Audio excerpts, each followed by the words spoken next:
Hi friends, welcome to సరదాగా కాసేపు. ఈరోజు టాపిక్ వచ్చేసి జీవితం. What is life?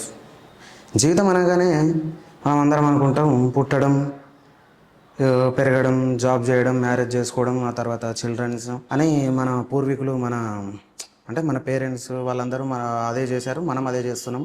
లేదంటే మన ఫాదర్ బిజినెస్ ఉంటే ఫాదర్ బిజినెస్ కొంతమంది చూసుకోవడం అలా కొనసాగుతూ వస్తుంది.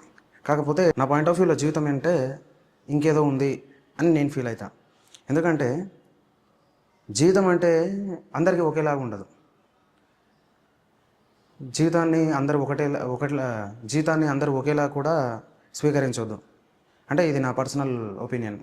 ఎందుకంటే జీవితం అందరికీ ఒకటేలా ఉంటే అసలుకి ఇన్వెన్షన్స్ ఇవన్నీ ఏవి జరిగి ఉండవు. ఎందుకంటే ఒక్కొక్కరి జీవితం ఒక్కొక్కరిలాగా ఉంటుంది. ఫర్ ఎగ్జాంపుల్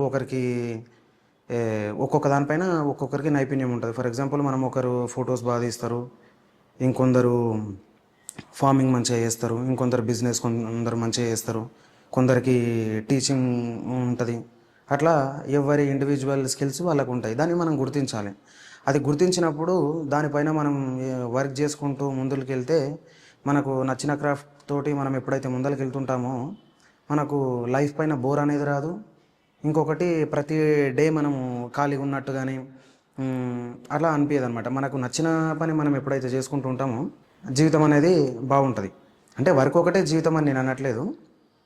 అలా జీవితంలో ఇది కూడా ఒక భాగమే. ఎప్పుడైతే రొటీన్ అందరూ బతికేలాగా కాకుండా మనకు కొన్నిసార్లు అనిపిస్తుంది మనం కొన్ని పనులు చేస్తుంటే బోర్ కొడుతుంటుంది. ఎందుకు బోర్ కొడుతుంది? మనకు దానిపైన మనకు ఇంట్రెస్ట్ లేదు, వేరే దానిపైన ఇంట్రెస్ట్ ఉంది.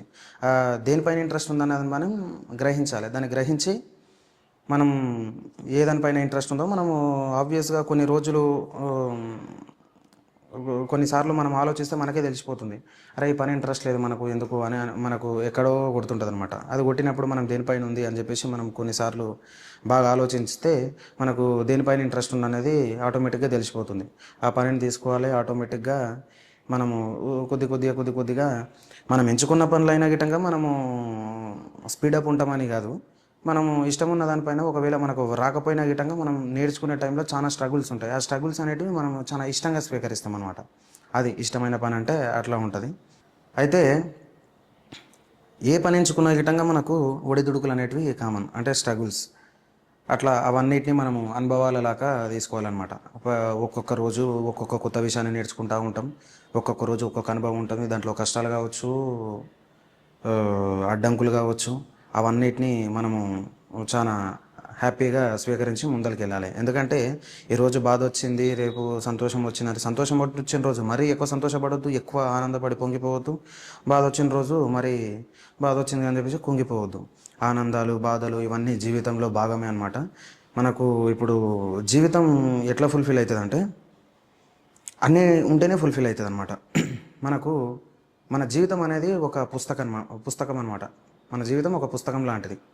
ఆ పుస్తకంలో కొన్ని పేజీలు మంచిగా ఉంటాయి, కొన్ని పేజీలు చెడు ఉంటాయి. అన్నీ ఉంటేనే ఒక పుస్తకం అనేది కంప్లీట్ అవుతుంది. ఫర్ ఎగ్జాంపుల్ ఒక మూవీలో ఓన్లీ మొత్తం ఫ్యాక్షన్ సీన్సే కానీ, మొత్తం లవ్వే కానీ, మొత్తం కామెడీ కానీ పెడితే మనకు అంత ఏదో ఇన్బ్యాలెన్స్డ్గా కొడుతుంది అనమాట. ఫర్ ఎగ్జాంపుల్ అన్ని కలయికలో కనుక ఒక మూవీ కంప్లీట్ అయిందనుకో, అరే ఈరోజు బాగుంది, సినిమా బాగుంది అని చెప్పేసి మనం ఎట్లయితే చెప్తామో మన జీవితం గిట్టంగా ఆటోమేటిక్గా ఆనందాలు, బాధలు, శత్రువులు ఉంటారు, అట్లా అన్నిటిని దాటుకొని ముందరికి వెళ్ళడమే జీవితం అనమాట. ఇంకొకటి జీవితంలో కానీ ప్రతిరోజు కానీ మనం ఒకటి డైలీ ప్రతిరోజు రిమైండ్ చేసుకోవాల్సిన ఒక మొట్టమొదటి అంశం ఏముందంటే, ప్రతిరోజు మనం నిద్రలేసేటప్పుడు ఒక పని అనుకొని లేస్తాం. ఆ పని కంప్లీట్ అయినా కాకపోయినా ఆ పని తాలూకు ఏదైతే మనం వర్క్ చేస్తూ ఉంటామో ఆ పనిలో డైలీ ఏదన్నా ఒకటి నేర్చుకుంటూ ఉంటాం. అట్లా కొన్ని రోజులు మనము ప్రతిరోజు వేస్ట్ చేస్తూ ఉంటాం అనమాట జీవితంలో. ఆబ్వియస్గా అందరు వేస్ట్ చేస్తారు. అబ్దుల్ కలాం అటువంటి వాళ్ళ గిట్టంగా, మేధావుల గిట్టంగా వేస్ట్ చేస్తూ ఉంటారు. ఎందుకంటే ప్రతిరోజు వర్క్ చేయడానికి మనం మిషన్ కాదు. మిషన్ అయినా గిట్టంగా కొన్నిసార్లు ఆటోమేటిక్గా ట్రబుల్ ఇస్తూ ఉంటుంది. అట్లా మంచిగా ఉన్న రోజులు అప్పటికీ, మనం వర్క్ చేసిన రోజులు అప్పటికీ, వర్క్ చేయని రోజుకి మనం పడుకునేటప్పుడు ఒకసారి రిమైండ్ చేసుకోవాలి, ఈరోజు మనం ఏ కొత్త విషయం నేర్చుకున్నాం. అది ఏదైనా పర్లేదు, వర్క్ తాలూకు నుంచి కావచ్చు, మనం ఫ్రెండ్స్లో గ్రూప్లో ఏదైనా కొత్త విషయం కావచ్చు, ఏదైనా ఒకటి అంటే ఐ మీన్ ప్రతిరోజు ఏదైనా ఒక విషయం నేర్చుకొని కనుక మనం డైలీ పడుకున్నాం అనుకో, ఆటోమేటిక్గా డే బై డే మన మైండ్ గ్రోత్ అవుతుంది. ఆటోమేటిక్గా మన ఐడియాలజీ చేంజ్ అవుతుందన్నమాట. అట్లా జీవితంలో మనం ప్రతిరోజు పడుకునేటప్పుడు ఒకసారి అనుకోవాలి, ఈరోజు ఏం నేర్చుకున్నాను నేను అని కనుక మనం రిమైండ్ చేసుకుంటే, ఈరోజు ఏం నేర్చుకోకపోతే ఆ రోజు మనకు అట్లా ప్రతిరోజు నేర్చుకుంటాం కాబట్టి, ఒక రోజు నేర్చుకోకపోతే రిగ్రెట్ ఫీల్ అయ్యి ఆ రోజు గిట్టంగా మనం సంథింగ్ ఏదో నేర్చుకోవాలని చెప్పేసి ఒక మనసులో మనకి ఏదో ఒకటి అలా రన్ అయ్యి మనం ఏదన్నా ఒకటి నేర్చుకోవాలన్న విధంగా మన బ్రెయిన్ ట్యూన్ అయిపోతుంది అన్నమాట ఆటోమేటిక్గా. అట్లా ప్రతిరోజు ఏదైనా ఒక విషయాన్ని నేర్చుకొని ఈ పుస్తకాన్ని కంప్లీట్ చేసే ప్రాసెస్లో ఉండాలన్నమాట మనం. అలా నేర్చుకుంటూ ఉండాలి. అదేవిధంగా ఇంకొకటి, జీవితం అంటే ఓన్లీ గెలవడమే కాదు, ఓడిపోవడం కూడా జీవితమే అనమాట, జీవితంలో భాగమే అనమాట. గెలిచిన వాడు ఎప్పుడైనా తక్కువే నేర్చుకుంటాడని నా ఫీలింగ్. అంటే చాలామంది కూడా చెప్పారనుకో, పడ్డవాడు ఎప్పుడు చెడ్డవాడు కాదు. నాకు అనిపిస్తుంది మన ఓటమి మనకు ఎక్కువ అనుభవాలు నేర్పిస్తుందని అనిపిస్తుంది అనమాట. ఓడిపోయిన ప్రతిసారి మనము మళ్ళీ ప్రయత్నించడానికి మాత్రమే సిద్ధంగా ఉండాలి. ఓడిపోయిన ప్రతిసారి మనం కుంగిపోయి ఏదో కోల్పోయినామని చెప్పేసి మనం దాని గురించి బాగా ఆలోచించుకుంటూ ఉండి డిప్రెషన్లోకి వెళ్ళి అట్లా చేయకుండా ఉండడం బెటర్ అనమాట. ఎందుకంటే దీనికి ఒక చిన్న సిల్లీ ఎగ్జాంపుల్ చెప్తాం, మీకు నచ్చకపోయినా గిట్టంగా ఏమనుకోకండి. మనం ప్రతిరోజు తింటాము, ప్రతిరోజు దాదాపు ఒక 2-3 పూటలు తింటాం అనమాట. తిన్న వెంటనే అరిగిపోతుంది. అరిగిన ప్రతిసారి మళ్ళీ ఎట్లయితే తింటున్నామో, ఓడిపోయిన ప్రతిసారి ఆబ్వియస్గా మళ్ళీ రీస్టార్ట్ చేయాలన్నమాట. అట్లా రీస్టార్ట్ చేసుకుంటూ పోతే ఆబ్వియస్గా మనం ఏదైతే జీవితంలో ఆశిస్తామో అది ఆటోమేటిక్గా అచీవ్ చేస్తామన్నమాట. అట్లా అంటే జీవితంలో మనకు ఆటోమేటిక్గా కొన్ని లక్ష్యాలు పెట్టుకోవాలి, ఆ లక్ష్యాల కోసం పనిచేస్తూ ఉండాలి. అప్పుడు మనకు మధ్యలో కొందరిని చూసి మనము వీళ్ళలాగా ఎందుకులేము వాళ్ళలాగా ఎందుకులేము అని కొన్ని థాట్స్ వస్తూ ఉంటాయన్నమాట. మనం ఎప్పుడైనా మన జీవితంలో నిన్న ఎలా ఉన్నాము, ఈ రోజు ఎలా ఉన్నాము, రేపు ఇంట్లో ఉంటాము. మన జీవితంతో మనము పోలిక ఉండాలి, కానీ ఇతరుల జీవితంతో ఎప్పుడైనా పోల్చుకుంటే మనం ఆటోమేటిక్గా మన సంతోషాన్ని అనేది కోల్పోతాం మనం. అట్లా మన జీవితం ఎట్లా ఉంది, ఈ రోజు ఎట్లా ఉంది, రేపు ఎట్లా ఉంటుంది, ఎల్లుండి ఎట్లా ఉండాలని చెప్పేసి మనకంటూ ఒక విజన్ ఉండాలి. అది ఇతరులతోటి కంపారిజన్ చేసుకోవద్దు. ఎప్పుడైనా కంపేర్ చేసుకుంటే ఆటోమేటిక్గా మనం అంత గొప్పగా ఉన్నట్టు కొట్టాం.